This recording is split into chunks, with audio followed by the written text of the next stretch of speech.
Hello, কী খবর সবাই কেমন আছেন? আশা করি সবাই ভালো আছেন। সবাইকে আমার চ্যানেলে স্বাগত। আমি অহনা। গত কয়েকটা ভিডিওতে আমি সাউথ ইন্ডিয়া ট্যুরের ভিডিও শেয়ার করছি। আমি আগের ভিডিওতে বলেছিলাম আমি ট্রাভেল ব্লগার নই, তাই ফুল ইনফরমেশন আমি দিতে পারছি না। আমি যেখানে যেখানে গেছি যেটুকুনি আমি পেয়েছি সেটুকুনি আপনাদের সাথে শেয়ার করে নিচ্ছি। আজকের আমাদের গন্তব্য হলো কন্যাকুমারী থেকে রামেশ্বরম। রামেশ্বরম থেকে আমরা যাব ধনুষকোটি। আর এই যে ব্রিজটা দেখছেন এটা হলো রামেশ্বরমের ব্রিজ। আর ট্রেনেরটা দেখতে পাইনি কারণ বাসে আমি এই পাশে বসেছিলাম। আর এটা তো জানেন রামেশ্বরমের মন্দিরের গেট। এই মন্দিরের গেট কটা আছে কী ব্যাপার তারা গেছেন সবাই জানেন। মন্দির 12টায় বন্ধ হয়ে যায়, তার আগে আমরা পৌঁছে গিয়েছিলাম। আর আমাদের আমাদের কন্যাকুমারী থেকে রামেশ্বরম যেতে সময় লেগেছিল 6 ঘন্টা। তো যারা রামেশ্বরম যাবেন তারা অবশ্যই একটা দিন রাখবেন। এই যে ভেতরের কারুকার্য, ভেতরটা এটা আপনাকে একটা দিন দিতেই হবে, কারণ একদিনে রামেশ্বরম মন্দির আপনাকে দেখে মানে কয়েক ঘন্টাতে দেখা যাবে না, একদিন আপনাকে দিতেই হবে মন্দিরে। এত কারুকার্য, এত ভেতরে জায়গা, এত ভেতরে দেব দেবী যে আপনাকে একটা দিন রাখতেই হবে। তো এই ছিল আমাদের রামেশ্বরমে। খুব বেশিক্ষণ সময় মানে রামেশ্বরমে আমাদের থাকতে পারিনি। প্রথম কথা লাইনে আমাদের অনেকটা সময় গেছে, দ্বিতীয় কথা গ্রুপে যাওয়া মানে বুঝতেই পারছেন সবার একটা মতামতের ব্যাপার আছে, তাই সেভাবে কিছু দেখে উঠতে পারিনি। ওখানে যে কুণ্ড আছে সেখানেও যেতে পারিনি। ওই যে আগেই বললাম আমাদের ধনুষকোটি প্রোগ্রাম ছিল, তো আমরা রামেশ্বরম থেকে এই ধনুষকোটিতে এসেছি। এখানে আমরা লাঞ্চ করব।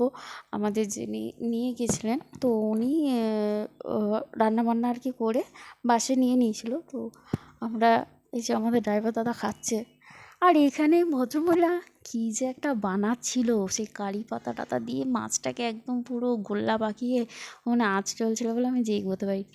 আর এখানে আমি ক্যামেরাটা ধরেছি, একটা ঢেউ খুব জোর দিয়েছিল কিন্তু দেখতে পেলাম না। তো এইখানে লাঞ্চ করার জন্য আমরা আর কি দাঁড়িয়েছি। এরপর আমরা একদম শেষ সীমানা যাব। জানি না কতটা কি আপনাদের সাথে শেয়ার করতে পারবো। তো ওখানে যাবার পর মানে ধনুষকোটিতে যাওয়ার পর লাইট হাউস এখানে আমরা উঠেছিলাম কয়েকজন। এখানে কি ব্যাপার, কি টিকিট সমস্ত কিছু এই যে বোর্ডটার মধ্যে, হ্যাঁ বোর্ডটার মধ্যে দেওয়া আছে, দেখে নিন। আর এত তাড়া ছিল যে আমরা কয়েকজন লাইট হাউসে উঠে গেছি, বাস আমাদেরকে রেখে চলে গেছে একদম ধনুষকোটির একদম শেষ সীমানায়। পরে আবার গিয়ে জানতে পারি বাস আর যেতে পারিনি, এত জ্যাম ছিল, বাস আবার ফিরে এসছে।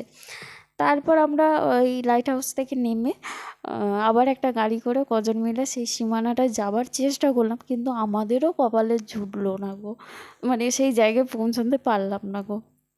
লাইট হাউসের লাইন ছিল, সেখানেও পৌঁছতে পারলাম না গো। লাইট হাউস থেকে নেমে পড়েছি।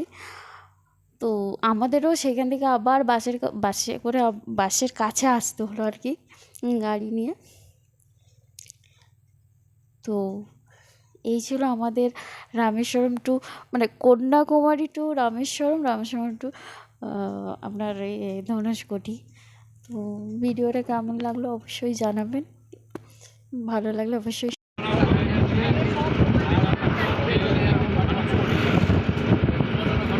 ধনুষকোটি যাচ্ছি। হ্যাঁ হ্যাঁ হয়ে সাউথ ইন্ডিয়ায় পরোটার শেষ সীমানা, ভারতবর্ষের পরোটার শেষ সীমানা। এই যে এটা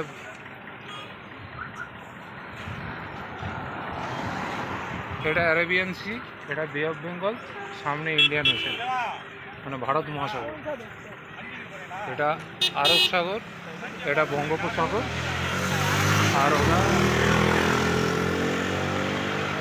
ভারতবর্ষের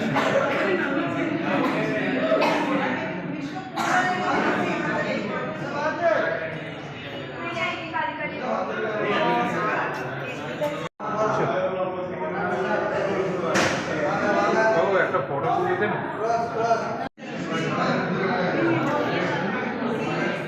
এই রাস্তাটা সোজা চলে গেছে। এই তো ভারতবর্ষের পরোটা। আমি রাস্তাটা কোথায় যাচ্ছে কোথায়? রাস্তাটা সোজা চলো।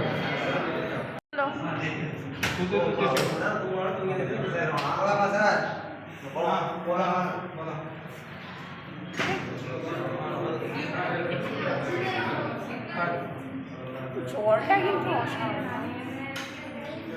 দেখা যাবে রাস্তাটা করা আছে, যেটা রামেশ্বর সেতু বন্ধ, ঠিক আছে? ওই এদিকটা আরব সাগর, ঠিক আছে, ওদিকটা বঙ্গোপসাগর, এটা ভারত সাগর। এখানে পাক্কা তিনটে সবকটাই করা।